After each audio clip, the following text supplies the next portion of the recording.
Hi everyone, welcome to BellyBelly's very first live Q&A.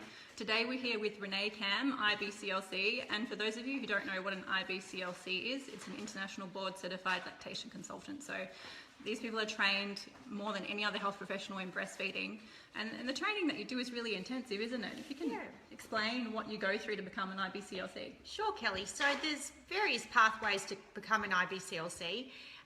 The way I went about it was that, so I have a health professional background, I'm a physiotherapist, so what I had to do was do some clinical hours, so breastfeeding clinical hours as well as some lactation education hours. So with a health professional background, I worked as a volunteer breastfeeding counsellor with the Australian Breastfeeding Association for 2 years and did a lot in that time. Took many calls on the National Breastfeeding Helpline, led some group meetings, ABA group meetings, and that fulfilled the clinical requirement. And then I did some online lactation education, and that fulfilled the lactation education requirement.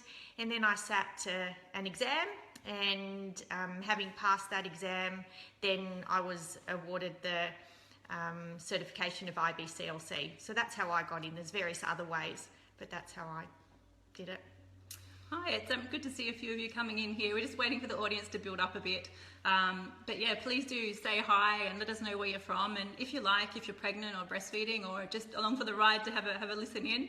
But yeah, hi Ashley, I'm glad you're here too. Is it Ika? Sorry if I get anyone's names wrong. Hi Tony, where are you from? Are you from Australia? Let us know. Awesome. Now, and one thing I wanted to talk about before we get started as well is I think obviously a lot of women are having trouble breastfeeding, and something that women worry about is if they get help from an IBCLC or anyone really, they're worried about that really strong pro-breastfeeding attitude and worried that they're going to be judged or feel like a failure. So how does it normally work? Say if a woman's having problems and she really wants that support, she's not sure if she wants to keep breastfeeding or formula feed, how does that work? Sure. So yeah, I can understand where women are coming from when they think like that. However, they need not worry. IBCLCs or volunteer breastfeeding counsellors are really trained to really support mothers in reaching their own goals, whatever they might be. Sometimes a mum might have an idea of how long she wants to breastfeed while she's pregnant, or she might decide just when the baby's born, see how things go, and sometimes goals can change. But a mum can be assured that working with an IBCLC or a volunteer breastfeeding counsellor, that her goals will be supported no matter what they are. If she wants to wean, if she wants to breastfeed for 6 years, if she wants to mixed feed, whatever she wants to do, that IBCLC or breastfeeding counsellor will support her. Awesome, it's good to hear. And I think because there is such a lack of education in breastfeeding in the health profession in general, I think that old message that the breast is best that was out there, they just pass that on because that's all they really know. They know, well, breast is best and this is what we were told. But without that education, they don't know how to support these women, and women are struggling and don't know where to turn. But by going to an IBCLC, at least they know you have all that extensive hours of training, education, and most of all, how to support a breastfeeding woman. Because I think medical professionals really need to know how to support a breastfeeding woman, let alone just give her advice. Yeah, definitely. Yeah. So IBCLCs really are the gold standard when it comes to breastfeeding knowledge, and yeah, mums can be assured that seeing an IBCLC, they'll get the most up-to-date evidence-based information in terms of breastfeeding. Absolutely. And Renee, when she writes articles on BellyBelly, those of you who have read our articles will know that everything is research-based. I mean, one thing I love about Renee's work is she absolutely loves the best research she can find. Like, there's quality information there. So it's great to have a chat with her today, and we'll get stuck into the questions because a lot of you have a lot of questions here. And unsurprisingly, there have been a lot of questions about milk supply. A few of you have asked, I've done everything I can, my milk's not come in, there's just no milk, I don't know what to do. So Renee, in that situation where they've had a baby, they've tried everything, the milk just seems not to be coming, what can they do? Sure, so there's a lot a mum can do in that sort of situation. Really there are things that can be done to help get breastfeeding off to the best start possible, such as soon as possible after a baby's born, that a baby is placed skin to skin contact with the mother. Ideally, that would lead on to a baby using his or her own instincts to find a mum's breast on their own accord and receive their first breastfeed in that way. We call that baby-led attachment. And thereafter, for mum and baby to be together and not be separated, and for the baby to be fed on demand whenever the baby, to breastfeed whenever the baby needs to be fed. Optimizing positioning and attachment is important as well, and all those things are really great ingredients to help get breastfeeding off to the best start possible and help mum's milk come in. There are some risk factors that mean that there might be a bit of a delay in a mum's milk coming in, such as things associated with the birth, so birth interventions, the type of delivery, sometimes retained placental fragments could cause a delay. There sometimes might be hormonal issues going on, so if a mum has, certainly not in all situations, what I'm about to say doesn't mean that there will be a delay, but it's just a risk factor. So if a mum perhaps has hormonal problems associated with obesity, being overweight, a degree of insulin resistance, hypothyroidism, things like that. And certainly mother-baby separation as well might cause a delay in a mum's milk to come in. But getting breastfeeding off to the best start possible can really help.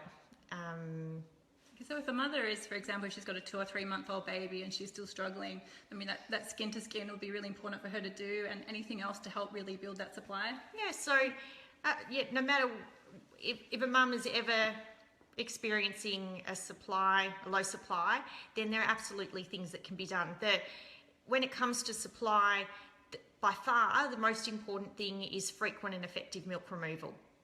And typically a baby is the best thing to be able to do that. There wouldn't be very many situations where say if there was a situation where baby wasn't effectively able to remove milk, say baby was premature, then that milk removal would need to happen from a breast pump. But in the majority of situations, a baby is the best at removing milk from a mother's breast, and frequent and effective milk removal is by far the most important thing to build and maintain a milk supply.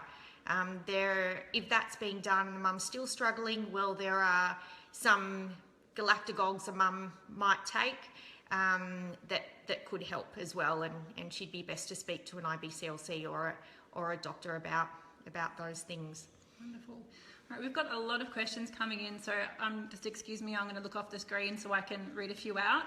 We want to help as many of you as we can and answer as many questions, so excuse me while I ask these questions. Okay, so we have a question from Angel. I have breastfed 8 of my all other children with no real issues. Like, wow, super mama, good on you. I now have a 4-week-old. It still hurts, a burning sensation when she latches on both sides for about a minute or two, then everything is fine. There are no white patches in her mouth, so it's not a thrush infection she's worried about. What could be going on? Well, that's a great question, Angel. Really, when a mum is experiencing nipple pain, the first thing as an IBCLC that I'd be looking at is positioning and attachment. So we'd want to optimise that. An oral examination would occur to check if there's any oral problems, such as tongue-tie, that might be contributing. We'd also be looking at, asking lots of questions to establish whether there might be some sort of nipple infection going on or nipple vasospasm, something like that. But regardless of what the nipple pain is, by far the most important thing to do would be to assess that positioning and attachment and optimise that, and then further questioning would help establish what might be going on. And it's a 4 weeks old because often, like when you have very little babies, some discomfort at first might be normal. Is that right? Yeah, so lots of mums in the early weeks of breastfeeding do experience some nipple pain with that initial attachment, but typically after about the first 10 seconds or so, that pain completely goes away and the mum's not experiencing any pain after the feeds, and the pain at the start of the feed isn't terribly severe. Certainly any pain that lasts beyond the initial attachment, or if it's severe, or if the nipple is showing any signs of damage, then that's not normal and help should be sought very quickly. Definitely. Well, I hope you get some help there, Angel. Next, I think it was Muna. She said, my 4-week-old baby is crying all day until I breastfeed him. He stops crying after that for only about 30 minutes, and he starts crying again, asking him to be fed. It's like this all day long. Sometimes she gives him a bottle, 50 mils of formula after breastfeeding to help him sleep. Is this normal? Oh. Well, yeah, look, having young baby can be extremely testing sometimes. You know, if a baby is showing reliable signs of getting enough milk, such as, you know, their growth is good, they're doing plenty of soft poos in a 24-hour period, their urine is pale in colour, then chances are the baby is getting enough milk. And in that sort of situation, then it could be normal. If a baby's feeding very frequently. Some babies, it's a very high, wide range of normal when it comes to feeding frequency. And yeah, so hearing about what you've said there, Muna, as an IBCLC, we'd really want to be taking a thorough history down, asking lots of questions, watching a breastfeed. It could be something, if we made the positioning attachment optimal, checking whether it's optimal, making sure baby's getting enough milk, all those sorts of things, then that could certainly provide some tips to help. Yeah, there's really wide range of normal when it comes to feeding frequency and length of feeds. Yeah. After the chat, we'll share a link which has the reliable signs they're getting enough milk, and also we've got a great article on coping with cluster feeding, because the babies that go through stages of feeding constantly. So between that, you can have a look and get some help if you're worried, definitely. Hey, Tara says, I'm trying to wean my 6-month-old with no success. I've tried so many different bottles and formulas and she refuses to wean, even if I pump, and I really need to go back to work. Sounds tough there, Tara. Yeah, there are some babies who are reluctant to drink milk from a bottle.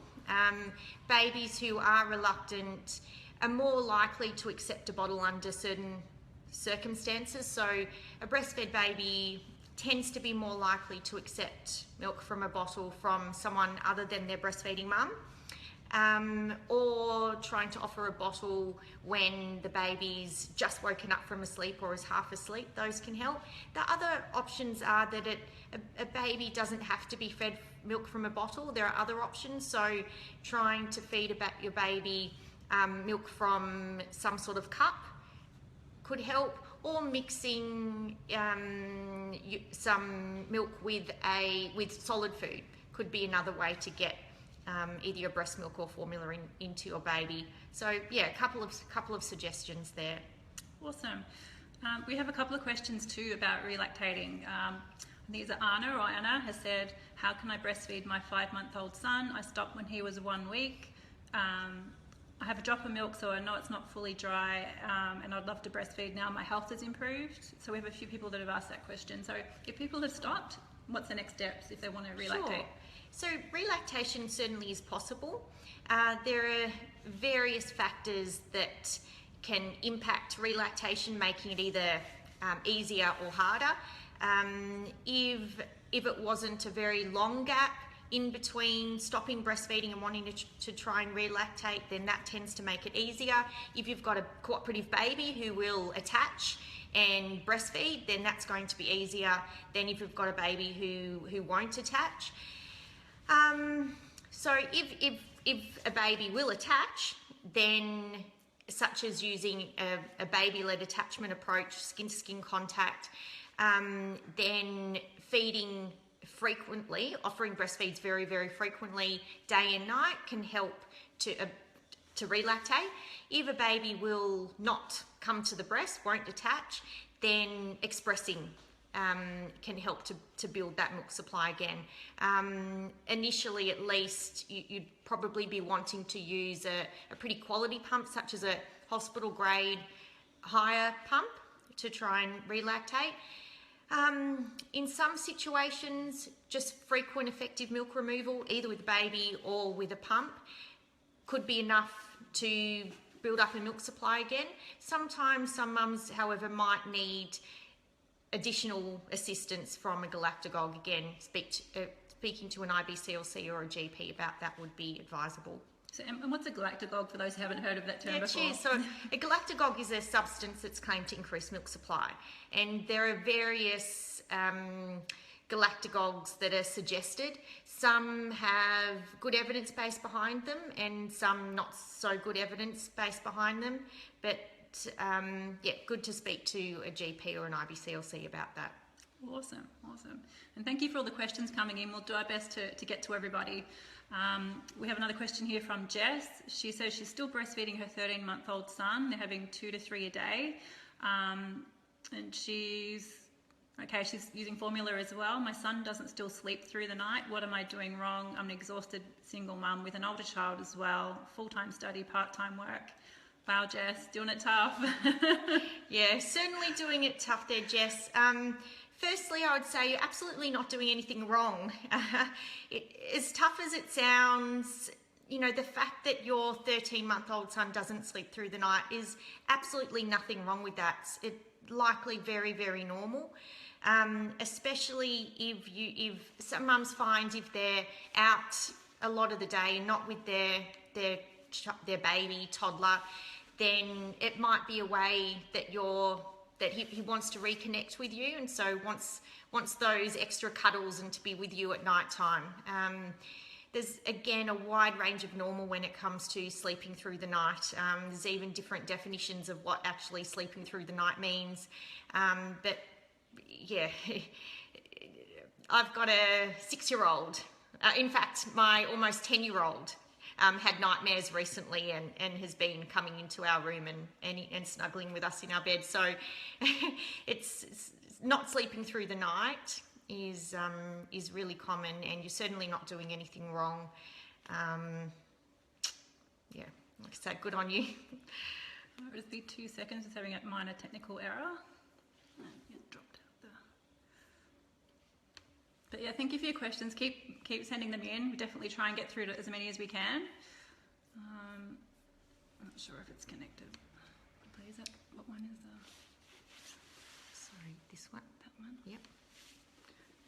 Would you like me to answer some of the questions? Yeah, sure. Well, I just need to get the password in there, but there we go. Sorry about that. Might be too long. Just lost our connection for a second. Just have a quick squeeze here while we're at it. I saw a question up here. Yeah, there's a good question here from Christy, who was asking about the fatty hind milk. So there's a lot of beliefs and myths and things about fore milk and hind milk. So if you'd like to touch on that. Absolutely. Great question there, Christy. So how long does it take to reach the fatty hind milk? Well, really the percentage of fats and calories in breast milk really is determined by how well the breast is drained. So firstly, when you're breastfeeding, lactating breasts are never completely empty. They're always making milk, but they're making milk at different rates. So the more drained a breast is, the faster the rate of milk production, and also the higher the percentage of fat calories in that milk. Whereas the fuller the breast, so the less drained the breast is, then the slower the rate that more milk is made, and also at least at the start of the feed, the lower the percentage of fat and calories in that milk. But then as the breast gets drained, then gradually the higher the concentration of fat and calories in the milk. So feeding a baby according to individual babies' needs really does help ensure a baby gets the right amount of fat and calories that a baby needs. The other things that can help is alternating from which breast feeds are begun, and also allowing a baby to finish on one side before offering the other side. I think the whole foremilk and hindmilk thing is a thing that needlessly makes a lot of mums worry. Doing those things that I suggested can help ensure a baby gets the hindmilk and foremilk that they need. And the less stress the mum has, the better, right? Yes, definitely, totally. Awesome.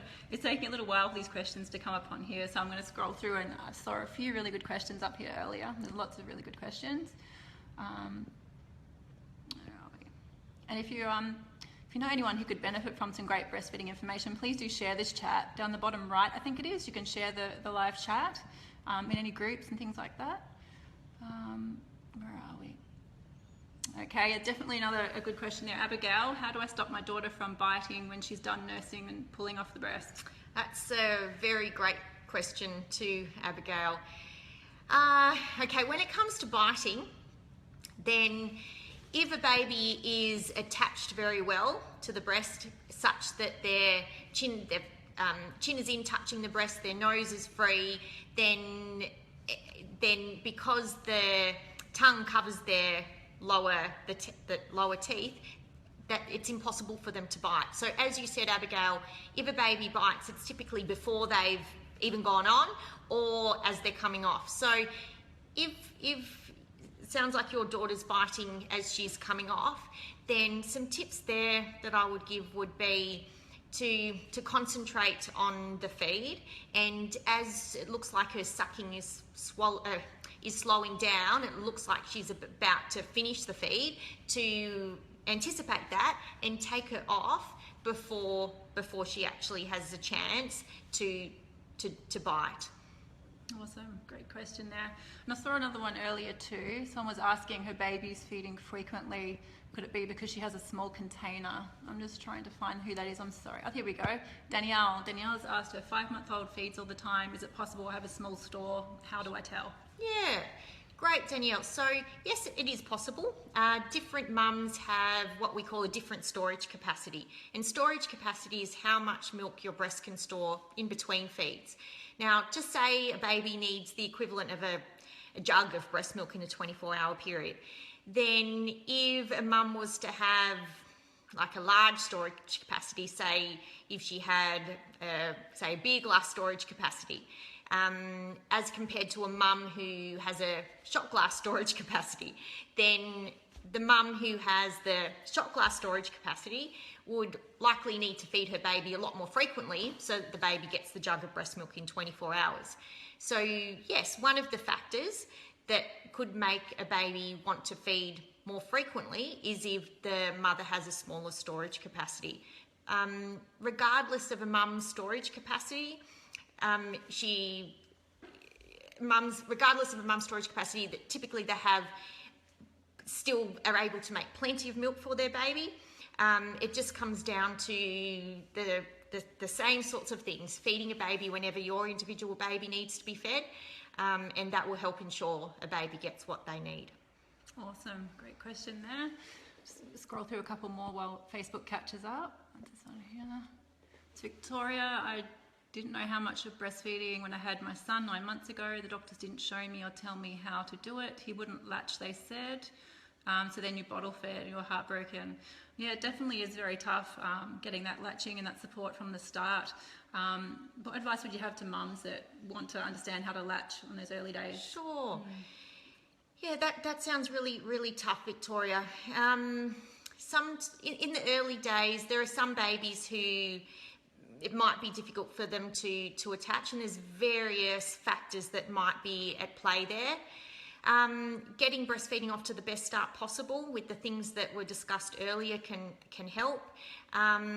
Sometimes different mums with different nipple shapes can make it a little bit more challenging in the early days, and there are various different attaching techniques, positioning techniques. Sometimes a nipple shield might come into it. It just depends on what other factors are going on. So seeing an IBCLC in the situation where breastfeeding is challenging and a baby is simply not attaching is really important to troubleshoot what might be going on and to figure out where to go from there and get breastfeeding working well. In the vast majority of cases, it can. It's very tough. We have a question here from Jen who asks, I'm going to be going back to work and I don't want to feed my girl formula, so when should I pump? I don't want to have not enough milk for her when she's ready to nurse. How can I make sure I have enough milk? Sure. Cool, Jen. So returning to work and trying to figure out how often to express, my suggestion there would be to think about how often your baby's feeding when you're with your baby and try to replicate that as best as possible. And depending on how many hours and how many days a week you're going back to work will determine what sort of pump you might want to get. If you're returning full-time to work, then you're maybe hiring a pump or getting a very good quality personal electric pump could be sufficient. Could be good. Otherwise, if it's just a couple of days a week for a couple of hours, you could get away with maybe a manual pump or a personal electric pump. Awesome, great there. Okay, and Jill asked, there's lots of questions here, which is great, so we'll get to as many as we can. My baby is 10 months and still feeds on demand. Do I need to start a routine or is on demand okay? On demand all the way there. So because there's such variability in how much milk individual babies need, the only true way to ensure an individual baby gets what an individual baby needs is to feed them according to their individual needs. Awesome. And Aubrey asked, are there any tips tandem feeding a newborn and a toddler? Good question there, Aubrey. Okay. Well, it sounds like you'd be quite experienced breastfeeding, doing that. Yeah, look, I'm a bit lost for words there. Feeding according to need is something that comes to mind. I've known mums who are tandem feeding, and if they're suffering in that early postnatal period some breast engorgement or uncomfortable breast fullness, that the toddler can be very helpful for that. Just tips so it can be done, obviously because you're doing it, and to keep feeding according to need. It can be done, and your supply will regulate to the demand placed upon your breast. Mm-hmm. And for those who are probably wondering how it all works and that sort of thing, how does a different breast milk work for both the babies? Yeah, okay. Great question. So just say a mum is breastfeeding through pregnancy, then typically the breast will convert to making colostrum. Some mums will, in the later part of pregnancy, just to make sure that process happens, typically will, but some mums will just feed the toddler, say, from one breast, so to really make sure that the other breast converts to making colostrum. And thereafter, it's really just a supply and demand basis in terms of the supply, and it will be colostrum in the early days, and then thereafter, just usual, as per having any newborn. The process would be the same. It's all very clever, isn't it? It certainly is. Okay.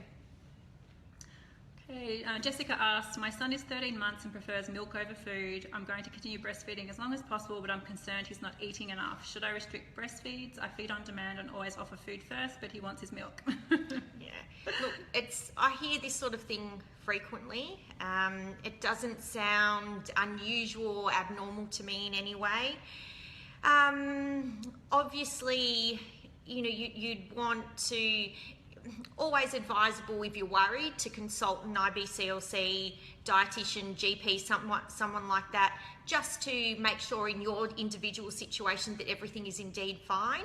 However, as I said, it's not at all uncommon for me to hear things like that, and just in that little snippet of information that you've given, that it certainly sounds well within the realm of normal. Awesome. We've reached our half-hour mark. You happy to go for a little bit longer? Sure. A few more questions. There's so many questions, Sure, and we want to help you all. Okay, so Cara asked, does your milk really dry up during pregnancy? Okay, very good. Good question. Well, individual for different mums. So if you're feeding, say, a toddler throughout pregnancy, then around 16 weeks is where colostrum starts to be made, and before that time, you know, you've got all these different hormones associated with being pregnant, and yes, those hormones can certainly affect milk supply, sometimes in a very dramatic way. So getting back to the toddler feeding throughout pregnancy, sometimes when either the supply is lowering, that might cause them to, okay, yeah, hang on, this is not what I'm used to, and they might self-wean. And then when the baby comes along, they might be interested again, saying, hang on, that's mine. Or it might be that, when the breasts were changed to making colostrum, being a much saltier tasting milk, that also might cause some toddlers to wean. But kind of anecdotally, I have heard that mums who are breastfeeding toddlers during pregnancy it depends on the toddler's appetite and how often they're feeding and what volumes they're taking, but I have heard that sometimes mums in that sort of situation might actually continue to make a pretty decent amount of milk even during pregnancy. But for a lot of mums, yes, being pregnant, the hormones associated with that can cause quite a dramatic drop in supply. All individual, but however. Definitely. Look, if any of this advice, if you're enjoying it, if you're learning something new, send some hearts our way so we know what everyone's enjoying and what you like. So if you're learning something, if you like it, send some hearts. It'll be great. And it can help us know more about what you guys want to know more about too. So I think it's Mana, sorry if your name isn't correct, from Egypt. I need to feed my baby, 22 months, still breastfeeding. Is it useful for her or should I stop? She's gaining weight. Oh, sweet. Yes. Breastfeeding, no matter the age of the child, is always beneficial, both for the child's well-being and the mother's well-being. Big yes, thumbs up. We do have an article which contains a study of the percentages of the daily requirements of breast milk contained, so after the first year. So it's not just the first year that breast milk has nutrients. I saw a funny meme once that said, broccoli doesn't lose its nutritional value after 12 months, so why should breast milk? So, okay, so just looking for some more questions here. I'm still feeding my 8.5-month-old around 3 times a night. Is this too much? I'm really tired, says Ivana. Yes, it can be very tiring, that's for sure. No, it's not too much. Again, sounds completely normal to me. If you're worried about it or it's stressful for you, please see an IBCLC. However, in terms of whether it's normal or not, absolutely normal, and you're doing a fantastic job. Awesome. I think a lot of the time too, mums just really need just some reassurance, because hearing your stories, you're all doing an amazing job. You're all, you've got so much on your plates. It's crazy, but all these stories, all I can see is amazing mums doing their best. It's awesome. Definitely. It's awesome. Okay, Sarah says, my 9-week-old is 6.2 kilos, so obviously getting enough milk, but he seems constantly hungry and wakes early at night wanting a feed, seems genuinely hungry. What do you think is happening here? Is this not the case of normal? Sure. Likely. Different throughout a baby's development, as Kelly kind of alluded to a bit earlier, can go through developmental changes. Now, we don't know why exactly babies go through periods in their development where they want to feed a lot more often, want to be held a lot more often, don't sleep as much. The best guess we have probably at this point in time is a wonder week, where there's a leap in their mental or physical development, or both. It's where really more brain connections are being made in their brains, and and the way that babies might process all those changes that are happening is to want more attention from their main caregiver, which is often the mum. And so, yes, it's possible, although since your baby's gaining weight very well, it may be that your baby's hungry. It may also be that your baby simply wants that extra comfort. And babies will wake up at night for various reasons, other than just being hungry. They might wake up, they want to be cuddled, they might be in pain, they might be working on a new gross motor skill, who knows. But every single reason why a baby wakes up is important, and you're certainly doing a great thing by responding to your individual baby's needs, by responding and giving your baby what they need. Good work, Mama. Okay, Samantha says her almost 4-month-old is constantly unlatching. How do I get him to stay latched? The 4-month monsters. Oh, yes, we have a meme about that, don't we? Yeah, we have an article about 4 months. Okay. Oh, gosh. Couple of things that come to mind could be some babies around 4 months of age might be distracted by their environment. So feeding away from distractions in a quiet area might help. It might be the flow that they're after. So after the initial letdown, and they've got a pretty fast flow, it might be that they're wanting that to happen again, but it's not quick enough for them. So switching to the other side or using breast compressions might help. It might be the baby's tired, in which case they might be a bit extra fussy at the breast in that sort of situation. Or it could be one of those wonder weeks. Yep. Yeah, we've got a great article about the 4-month monsters. I'll try and link it in afterwards, but if you go to BellyBelly and look up 4-month monsters, you'll see Yvette's fantastic article about that. It's a very common age of people going, help. Okay. We've got a few questions about pumping and expressing and storing. So Anna asks, I want to know more about expressing, just for the odd occasion leaving the house without baby. When do you recommend expressing, before or after a feed, and how long should I express for?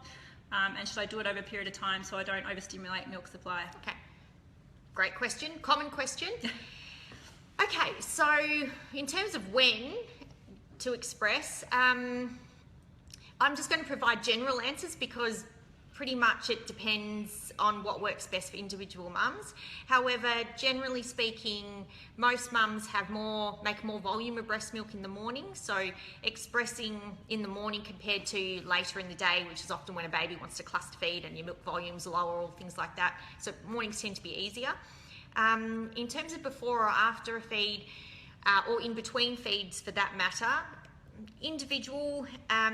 Some mums, if a baby's taking both breasts and draining both breasts really well, and the mum has a hard time stimulating a letdown reflex with a pump, then she might find it quite difficult to express after a feed. It might be hard to get much milk. So in that sort of situation, it might be best to express a small amount off before the feed or in between feeds. A baby who typically feeds from one breast, then the mum has the other breast that she could express from either at the feed or after the feed.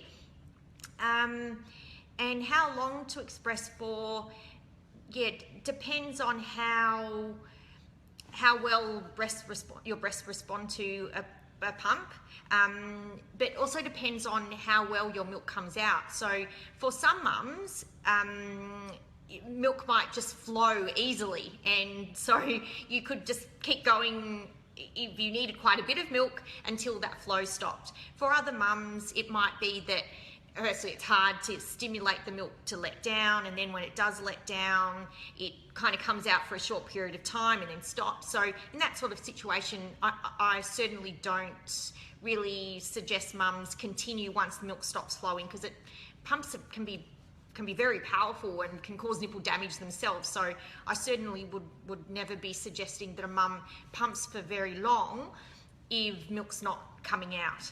And the other thing, so should I do it over a period of a day? Yes, so if you just need to express for the odd occasion, as you have said there, Anna, then you could plan ahead. So if your breasts are used to making a certain amount of milk for your baby, then trying to all of a sudden asks your breast to straight away make extra milk for express breast milk feed, then that might be quite hard for them to respond that quickly. So in that case, expressing say 30 mils over a few days, storing them in individual containers in the fridge and then adding them together could be a way that, yes, that would be a good idea. Awesome, great question. And someone else is asking as well, how long can it be stored for in the freezer?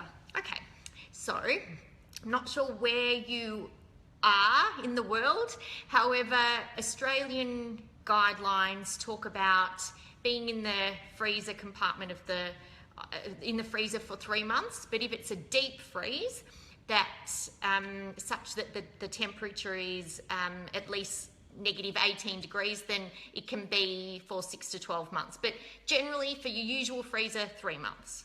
Okay, great question. Thanks, Katie. My 11-month-old is way too interested in the world to nurse, and it's too hot to cover them, so she isn't hardly breastfeeding at all during the day. As a result, my production has gone down. Is she weaning because I'm not ready? Geez, yeah, the heat can be sometimes a challenge. Feeding wherever possible in cool part of the house or in an air-conditioned environment can help there. Maybe putting a towel in between your baby, like a cotton towel in between your baby and you while feeding can help. Some babies, if they're not feeding much during the day, but then are feeding a lot during the night when it is cooler, then that could typically mean that they're still getting what they need. And certainly nights would be cooler. That makes sense.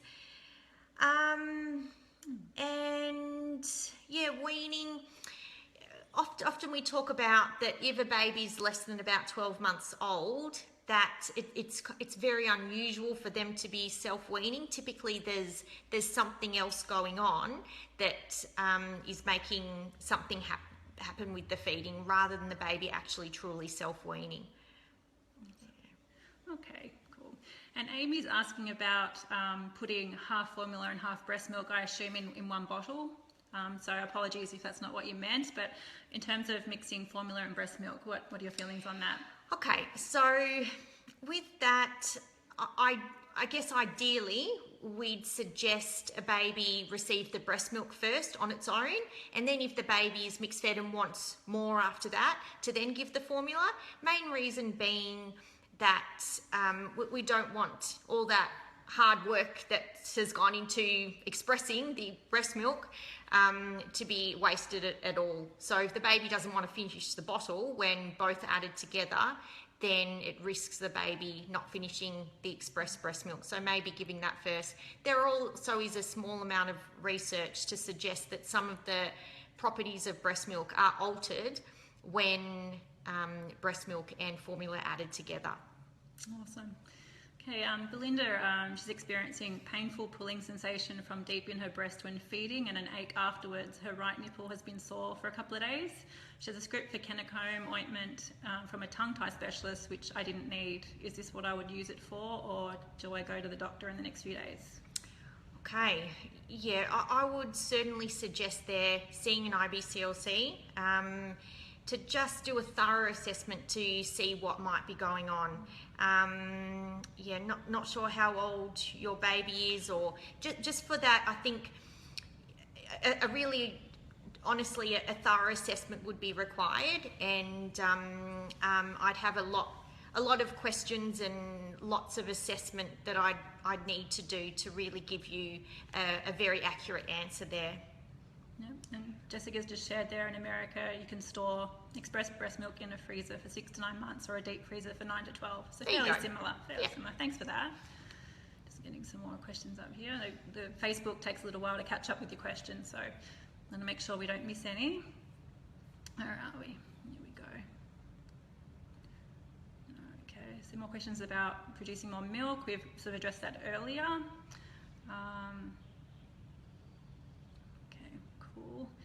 So yeah, we talked about how to produce more milk at the start of the talk, so it'd be great if you have any questions about that to have a look through once this has been published, which will be straight away after our talk. We went into detail about how you can really build up that breast milk from the start, and also if you've already got a younger baby. So I'll just have a quick scroll through again. If I haven't answered your questions and you've asked a while ago, feel free to repost it. There we go.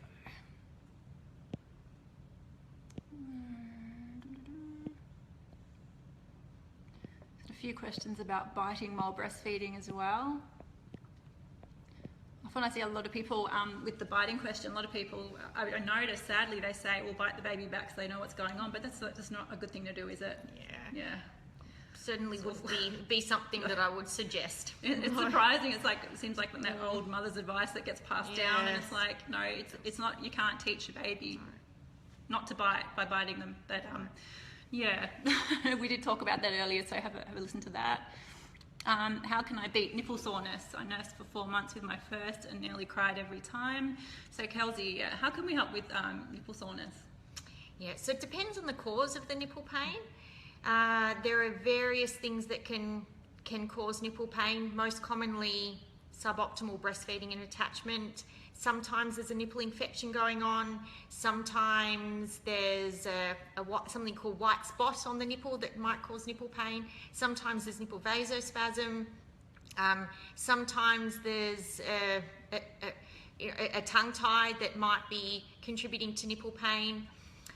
Sometimes there might be, if a mum has it could be something like eczema or psoriasis even causing nipple pain. So it really depends on what the cause is, and what the cause is or causes will determine what the best treatment for the nipple pain is. Yep.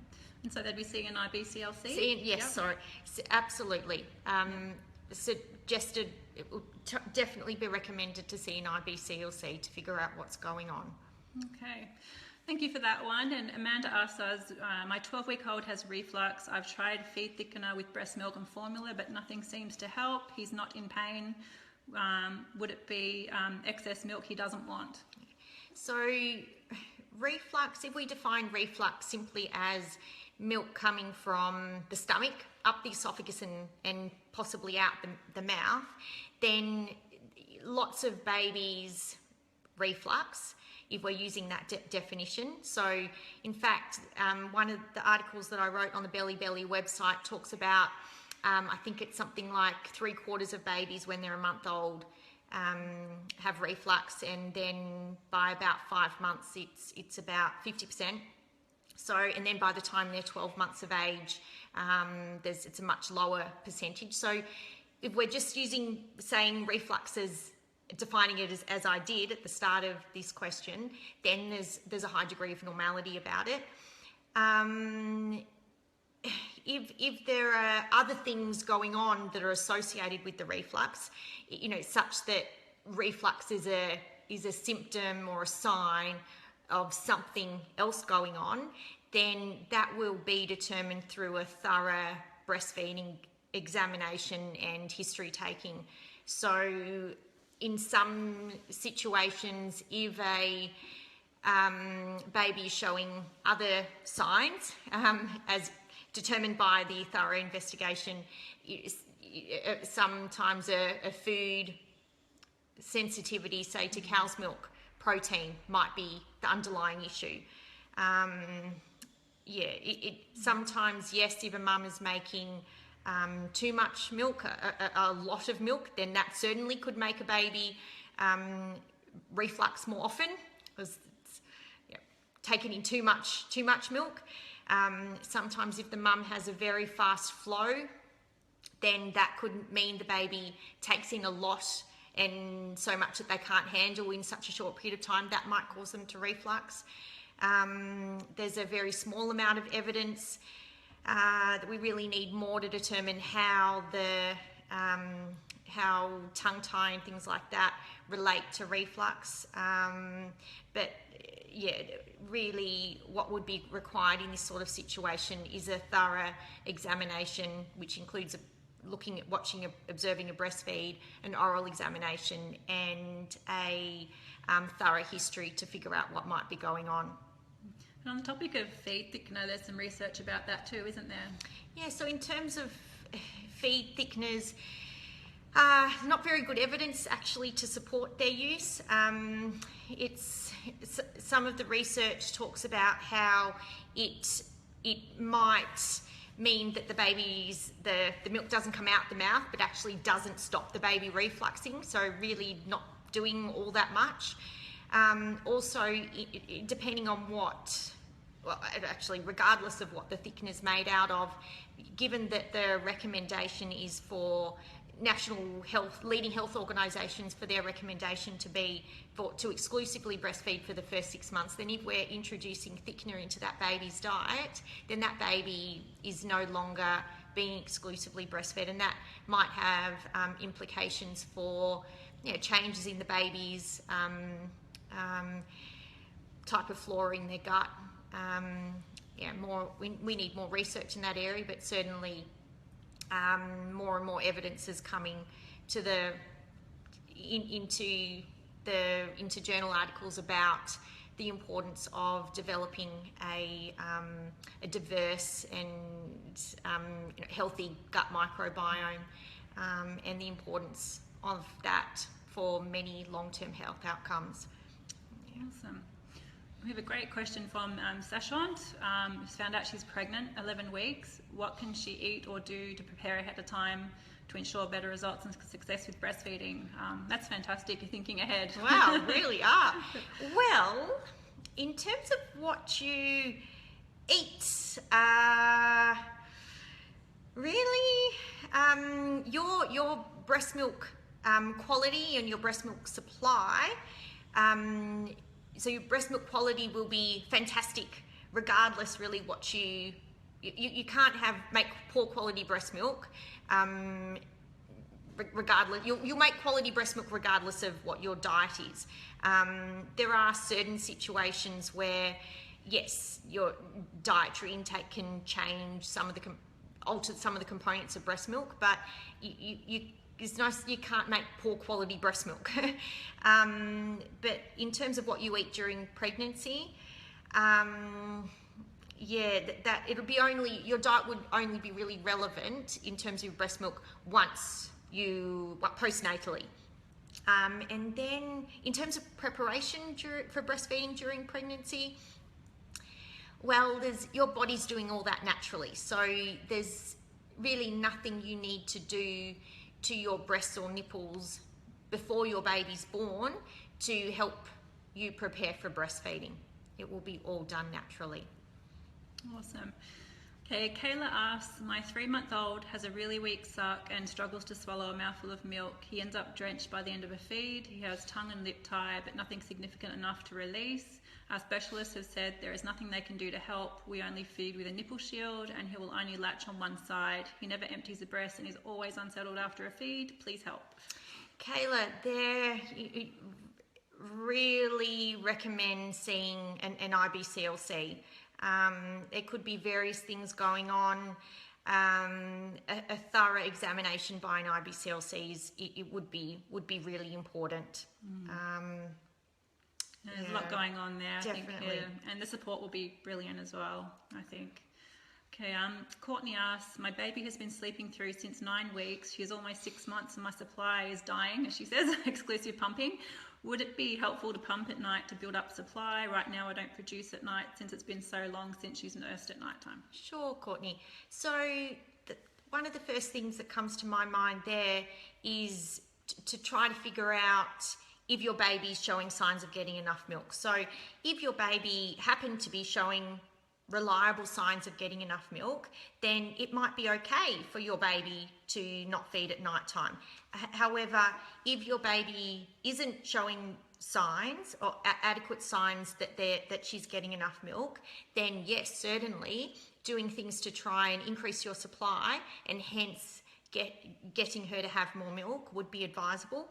And definitely if that's the case and she's having a very long stretch of sleep overnight, then that would be the first thing to tackle.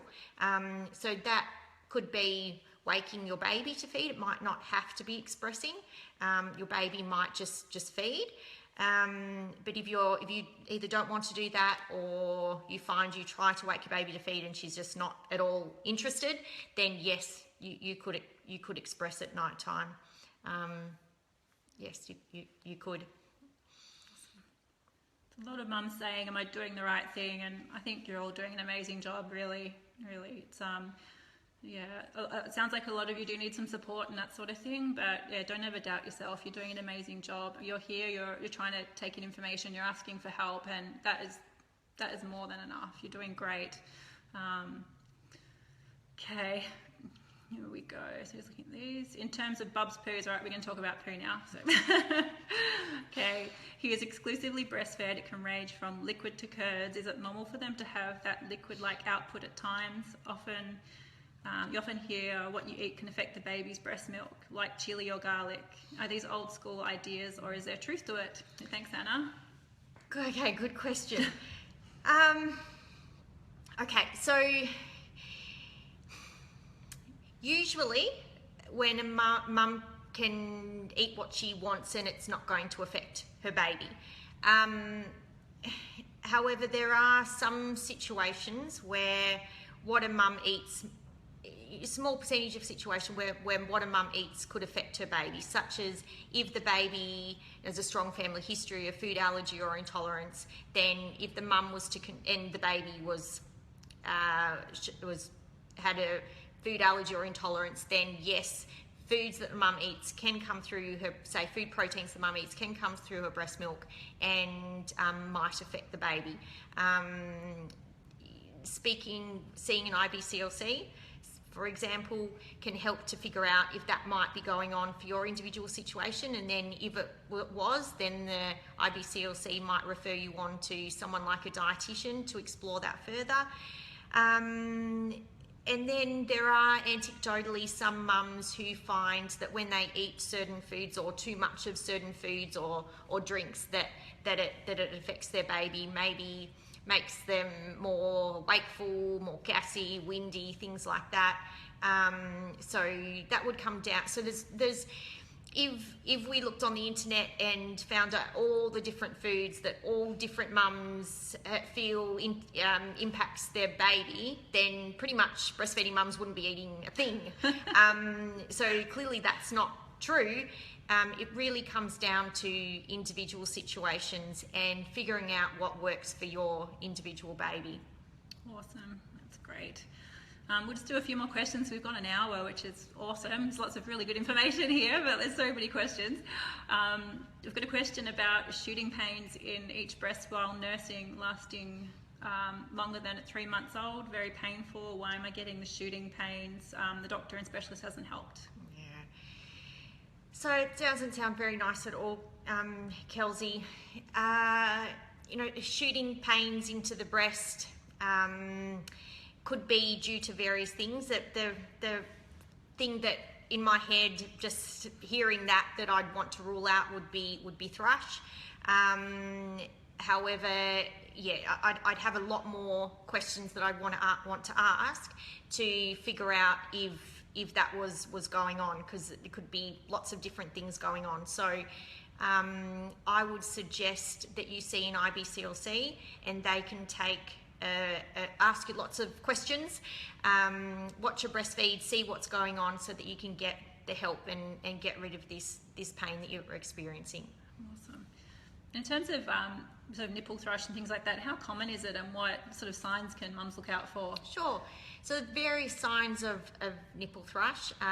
Sometimes the nipple might look an areola region might look quite pink, shiny.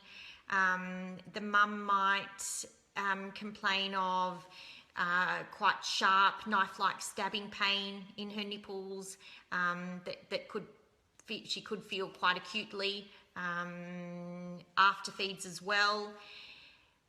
She might get shooting pains into her breast. She might have some risk factors such as recent antibiotic use, such as a history of thrush elsewhere in the body. So if she's had, say, at least 4 cases of vaginal thrush in the past year, then that would kind of, we'd say that, yeah, that's a history of thrush. Sometimes nipple damage could be a precursor or a risk factor for the development of thrush. Yeah, they're the types of things,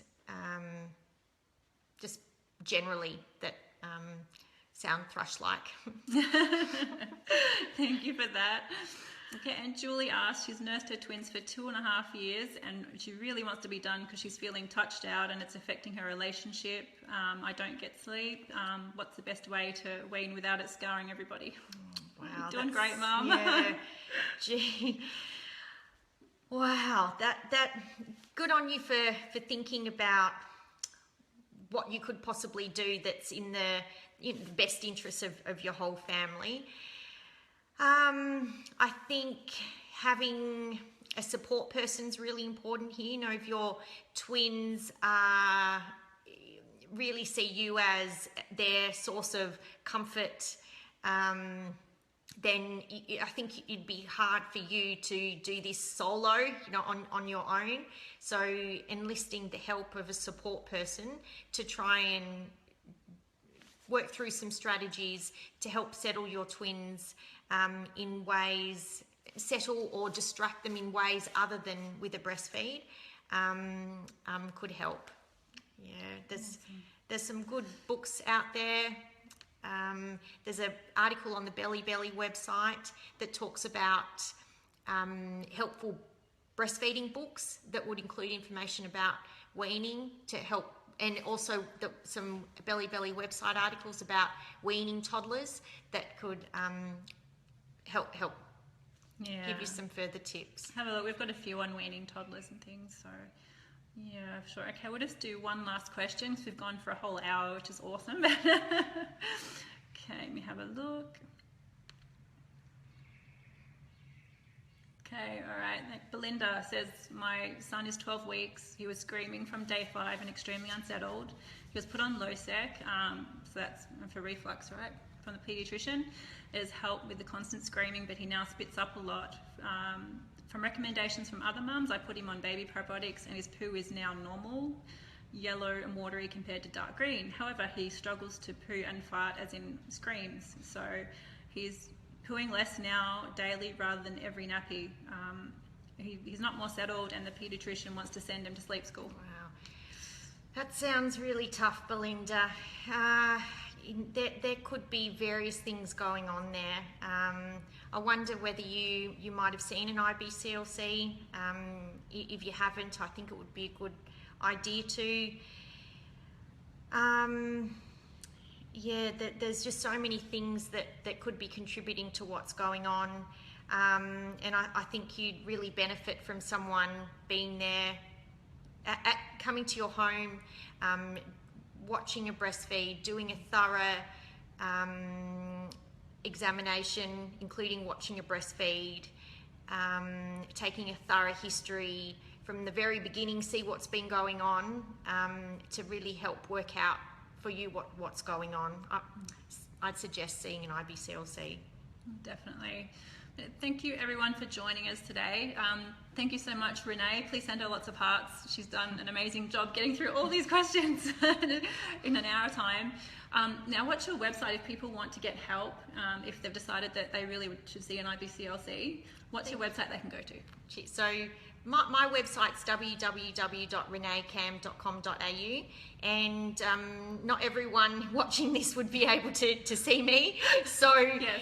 There are also general lactation consultancy websites such as www.ilca.org, and that's internationally, or there's also one for Australian IBCLCs, which is www.lcanz.org. Wonderful. And if you do want some help trying to locate somebody, you can always send us a message at BellyBelly on their Facebook page, shoot us an email. We're here to help. So however we can do that. Renee's based in Melbourne, but there's a network all over the world. But again, thank you for all the hearts. Thank you, Renee, and it was a wonderful first chat. Thanks, everybody. Thanks, everyone. Bye.